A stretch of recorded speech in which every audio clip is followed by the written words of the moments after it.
2000ની not ચલણમાં ન હોવા છતાં વ્યવહાર ચાલી રહ્યો છે। 300 રૂપિયા કમિશન લઈ સ્વીકારવામાં આવે છે 2000ની નોટ। રાજકોટના જુબેલી ખાતે આવેલ મહેતા પેન ડીપોનો વિડીયો વાયરલ।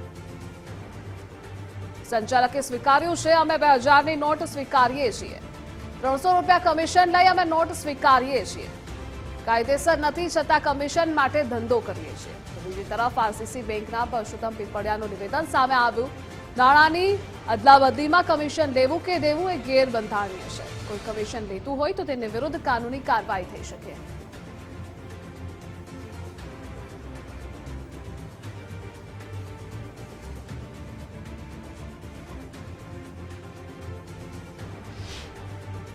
ભારતની અંદર 2000ની નોટ થોડા સમય પહેલા જ લીગલ ટેન્ડર નથી રહી, એટલે કે જે આપણે આર્થિક વ્યવહારો કરી છે તેમાં 2000ની નોટ સ્વીકારવી તેના ઉપર પ્રતિબંધ છે। અમુક બેંક છે તેને જ અને પોસ્ટ ઓફિસને છૂટ છે 2000ની નોટ સ્વીકારવા લઈને। તેમ છતાં અહીંયા કમિશનથી 2000ની નોટ સ્વીકારવામાં આવતી એ પ્રકારની ઘટના અને વિડીયો સામે આવ્યા છે। તમે કેટલાની નોટો સ્વીકારો છો? હાજી, કેટલાની નોટો સ્વીકારો છો? એટલે કેટલાની નોટ એટલે 100 વાળી, 200 વાળી, 2000 વાળી, 500 નહીં, 10 થી માંડીને 500 સુધીની। એમાં કેટલું કમિશન લ્યો છો? 110 રૂપિયા। 110 રૂપિયા કમિશન એ લીગલ છે એવું માનો છો તમે? નહીં, એ આપણે રિઝર્વ બેંકમાં અહીંયાથી અમે રિઝર્વ બેંકમાં અમદાવાદ બોમ્બે મોકલી દઈએ છીએ અને ત્યાંથી અમારી જે એજન્ટ હોય છે એ ત્યાં એના રિઝર્વ બેંકના મેમ્બર હોય છે। એટલે આ નિયમની વિરુદ્ધ છે તમને ખ્યાલ છે? તમે જે નોટોના બદલામાં કમિશન લ્યો છો એ લીગલ ટેન્ડર ન ગણાય, તમને ખ્યાલ છે કે હા, નથી? ખ્યાલ છે ને।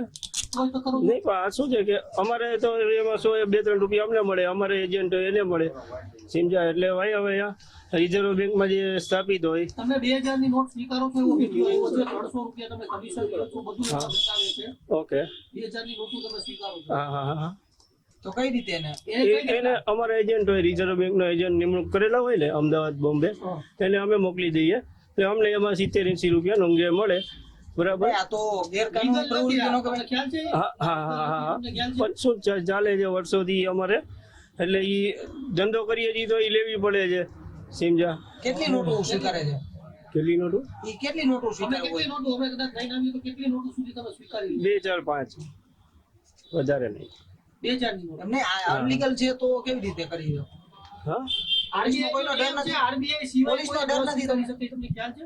આરબીઆઈ નો એવો નિયમ છે કે આરબીઆઈ સિવાય ઓકે। કોઈ ન સ્વીકારી શકે 2000ની નોટ। આપણે આ તમે જે વ્યવહાર કરો છો એમ નહીં, એમાં શું છે, અમારી જેમ જે લીગલ ટેન્ડર છે ને, અમારી જેમ એજન્ટ હોય ને જે અમદાવાદ બોમ્બે, એને અમે મોકલી આપીએ એટલે એ કાપી લે, અમને 70-80 રૂપિયા વચ્ચે મળે। કેટલા કમિશન માટે તમે આ બિઝનેસ કરો છો? હા હા, મહેનતાણું લઈ લે। કોણ એજન્ટ કોણ છે? આ તમારા એજન્ટ કોણ છે? અમારી જેમ આ ધંધો અમદાવાદ બોમ્બે બધા કરે છે એટલે અમે ત્યાં મોકલી જાય। ઘણા છે અમદાવાદમાં અલગ અલગ। તમે મોકલો છો કોને મોકલો છો? તમે જેને મોકલો છો એ કોણ? હા, એ અમારા ઘણા એજન્ટ છે। કોણ પણ? 2000ની નોટમાં કેટલું કમિશન મળે? ટોટલ તમે કેટલા કાપીને આપો? 2000ની નોટ કોઈ દે? સિંગલ હોય તો 250-300 રૂપિયા લઈએ છીએ, વધારે હોય 5-10 નોટ તો 200 રૂપિયા લઈએ છીએ। એટલે 2000ની સામે કેટલા દો? 1800 રૂપિયા। એટલે આમ તમારી ભૂલ થઈ છે એ સ્વીકારો છો? હા, તમે આ ખોટું કરો છો એ તમને ખ્યાલ છે કે નથી? આ તો શું છે કે વર્ષોથી ચાલે છે, બરોબર? એ બાપ દાદાનો ધંધો ચલાવીએ છીએ। લીગલ નથી એ ખ્યાલ છે તમને કે નથી? હા, ખ્યાલ છે ને। ગેરકાનૂની છે એ તમને ખ્યાલ છે? ગેરકાનૂની છે પણ એ વ્યાજબી મહેનતાણું લઈને કરીએ છીએ। કરો છો ટૂંકમાં, વાંધો નથી। કોઈ આવે તપાસ કરવા? કોઈ આવ્યું છે? તમને કોઈ પૂછવા આવ્યું છે? કોઈ ખાતામાં? ચોક્કસથી આ દ્રશ્યો છે આ દુકાનના, જ્યાં આજે મહેતા પેન ડીપો છે, જ્યાં આ વિડીયો છે તે સામે આવ્યો છે ને દ્રશ્યો પણ જોઈ શકો છો કે જ્યાં 2000ની નોટ જે વ્યવહારુ જીવનમાં લીગલ ટેન્ડર નથી રહી તેમ છતાં અહીંયા સ્વીકારી લેવામાં આવે છે। કમિશનની લાલચે આ પ્રકારના ધંધા છે તે ગોરખ ધંધા કરવામાં આવતા હોય એ પ્રકારના વિડીયો પણ સામે આવ્યા છે ને અત્યારે જે આ મામલો છે તેને લઈને તપાસ પણ થઈ શકે છે, કેમ કે જે કાનૂની નિયમો છે કે તમે પૈસાના બદલામાં વેપાર ન કરી શકો તેમ છતાં કમિશન લઈ અને આ પ્રકારનો વેપાર કરવામાં આવી રહ્યો છે। 2000ની નોટ પણ અહીંયા સ્વીકારવામાં આવે છે એવું ખુદ વેપારી છે તેણે સ્વીકાર કર્યો છે। કેમેરા પર્સન દેવજી રંગાડિયા સાથે ગૌતમ ભેડા, ગુજરાત ફર્સ્ટ, રાજકોટ। 2000ની નોટ અત્યારે ચલણમાં અસ્તિત્વમાં નથી, પરંતુ એનું ડિમોનેટાઇઝેશન થયેલું નથી, એટલે 2000ની નોટ હજુ પણ જેની પાસે હોય તેઓ આરબીઆઈના કરન્સી ડિપાર્ટમેન્ટમાં ભરી શકે છે અને પોસ્ટ ઓફિસમાં પણ જમા કરાવી શકે છે. એટલે કે એમને 2000ની નોટ સામેના પ્રવર્તમાન ચલણમાં નાણાં મળી જાય ને એ તદ્દન ગેરકાયદેસર છે.